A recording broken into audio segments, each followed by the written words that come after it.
selamat pagi. Perkenalkan, saya Cecilia Agatha dari kelas 11 IPS 1 SMA Negeri 2 Mandau. Baiklah, hari ini saya akan mempresentasikan PowerPoint saya yang bertema mitigasi amblesan tanah. Sebelum kita membahas mitigasi amblesan tanah, sebelumnya kita harus mengetahui apa yang dimaksud dengan mitigasi bencana dan apa itu amblesan tanah.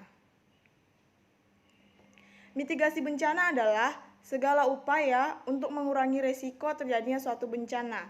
Tujuan utama dari mitigasi bencana ini adalah mengurangi risiko atau dampak yang ditimbulkan oleh bencana, khususnya bagi penduduk seperti korban jiwa, kerugian ekonomi, dan kerusakan sumber daya alam.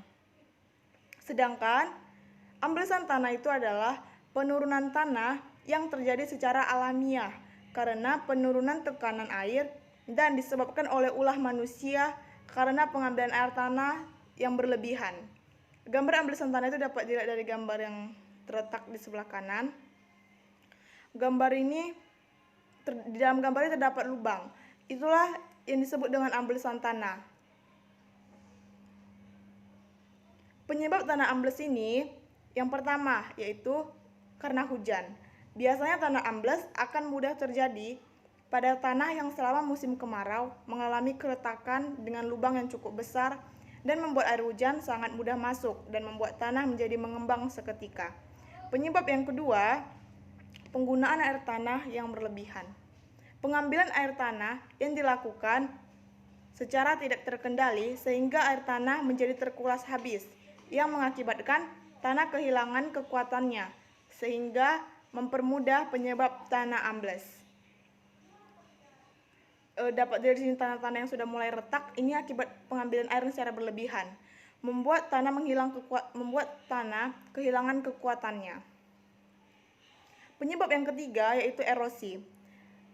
Tanah ambles ini bisa disebabkan oleh adanya erosi atau pengikisan. Erosi dapat disebabkan secara alamiah yaitu oleh angin, air, dan lainnya. Namun ada juga yang disebabkan oleh makhluk hidup seperti manusia atau binatang-binatang. Penyebab yang keempat atau penyebab yang terakhir yaitu getaran.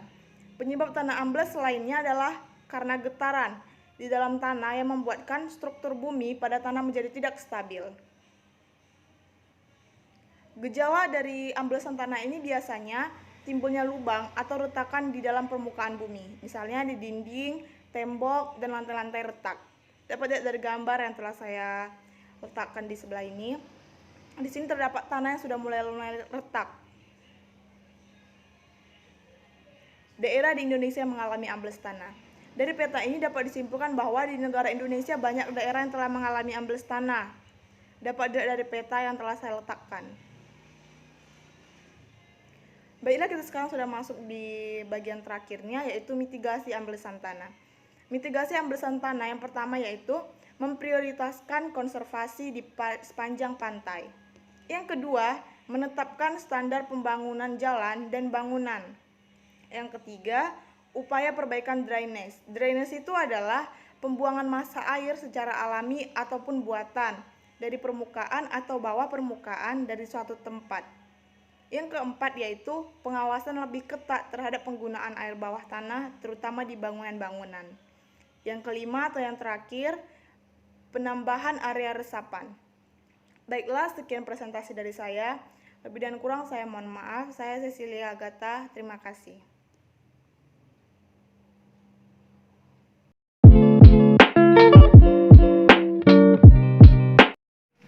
Halo semuanya, selamat siang. Perkenalkan, nama saya Cecilia Agatha. Saya berasal dari kelas 11 IPS 1 SMA Negeri 2 Mandau. Baiklah, kali ini saya akan mempresentasikan jawaban saya dari 3 soal yang telah diberikan oleh guru saya. Baiklah, kita masuk langsung ke soal yang pertama. Soal pertama yaitu, carilah bentuk kebudayaan tradisional di Indonesia. Kali ini saya akan mengambil bentuk kebudayaannya melalui tarian, yaitu tari Saman yang berasal dari Aceh. Tari Saman adalah tarian suku Gayo yang ditampilkan untuk peristiwa-peristiwa penting dalam adat. Tarian ini mencerminkan kebudayaan, pengetahuan, sopan santun, kebersamaan, dan kepahlawanan. Tarian ini biasanya dimainkan oleh belasan atau puluhan laki-laki, tetapi dengan jumlah yang ganjil. Tarian ini memiliki dua unsur gerak dasar, yaitu tepuk tangan dan tepuk dada. Lanjut soal yang kedua. Sebutkan potensi budaya sebagai pengembangan ekonomi kreatif. Tari Saman yang berasal dari Aceh ini telah dikukuhkan UNESCO sebagai warisan budaya dunia. Tarian ini juga telah dieksplorasi hingga ke mancanegara untuk mengukuhkan keputusan lembaga di bawah bendera PBB. Dengan memperkenalkan tarian ini ke mancanegara, dapat menggerakkan sektor budaya dan dapat menopang ekonomi masyarakat Indonesia. Soal yang terakhir, soal ketiga. Apakah ada efek negatif dan positif virus COVID-19 terhadap potensi budaya tersebut? Ya, pasti ada. Di masa pandemi ini, memberi dampak negatif kepada pengembangan kebudayaan tarian Saman, apalagi tarian Saman yang ditarikan oleh lebih dari satu atau dua penari, sehingga membuat beberapa pihak berpikir untuk meniadakan pertunjukan tarian Saman.